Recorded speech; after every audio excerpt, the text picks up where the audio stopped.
வணக்கம் நண்பா நண்பீஸ். நம்ம இன்றைக்கி சீத்தாப்பழம் மரம் தாங்க பார்க்க போகிறோம்.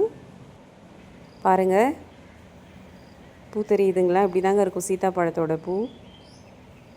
இந்த வாட்டி நம்ம செடியில் கம்மியாக தாங்க பூ எடுத்திருக்கு. லாஸ்ட் டைம்லாம் நல்லா பூ எடுத்தது நிறைய. இந்த வாட்டி அங்கே ஒன்று இங்கே ஒன்று தாங்க கண்ணிலே படுது. ரொம்பலாம் இல்லைங்க பூ. தண்ணி அதிகமாகிட்ருக்கோன்னு நினைக்கிறேன் மரத்துக்கு. மேபி அதனால் கூட உதிர்ந்துட்டுருக்கலாம். லாஸ்ட் வீக் இருந்த பூவை விட இப்போ கம்மியாக தாங்க இருக்குது. நிறைய கீழே விழுந்துட்டுருக்கு. பாருங்கள், நான் சின்ன வயசில் இருக்க சொல்ல எங்கள் வீட்டில் ஒரு மரம் இருக்குங்க. அதில் அவ்வளோ பூ எடுக்குங்க. 200-250 காய் காய்க்கும். ஒரே மரத்துலேயே அவ்வளோ காய் காய்க்குங்க. பாருங்கள், இப்போ அங்கே ஒன்று இங்கே ஒன்று தான் தெரியுதே காய். மரம் ஃபுல்லாக காய் இருக்கும். எங்கள் அம்மா சுண்ணாம்பு வச்சு பழுக்க வைப்பாங்க. ஒரு பெரிய ட்ரம்மில் வச்சு பழுக்க வச்சு சாப்பிடுவோம். இந்த மாவு பூச்சி வேற இந்த பழத்தை பாடாக படுத்துதுங்க. காய் தெரியுதுங்களா?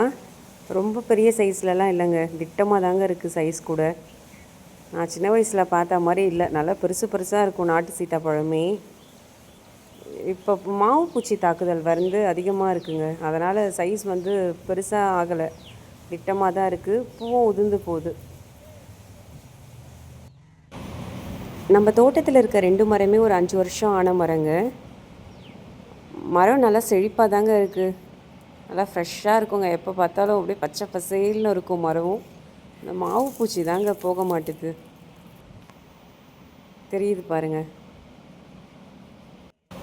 பட் பழம் நல்ல ஸ்வீட்டுங்க.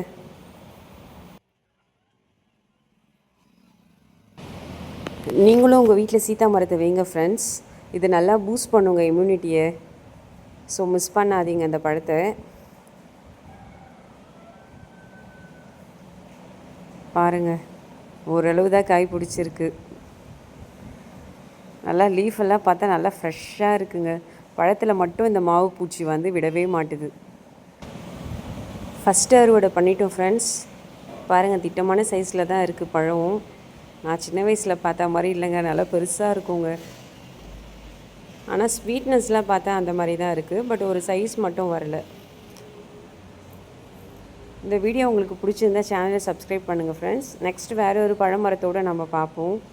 Bye friends, thank you.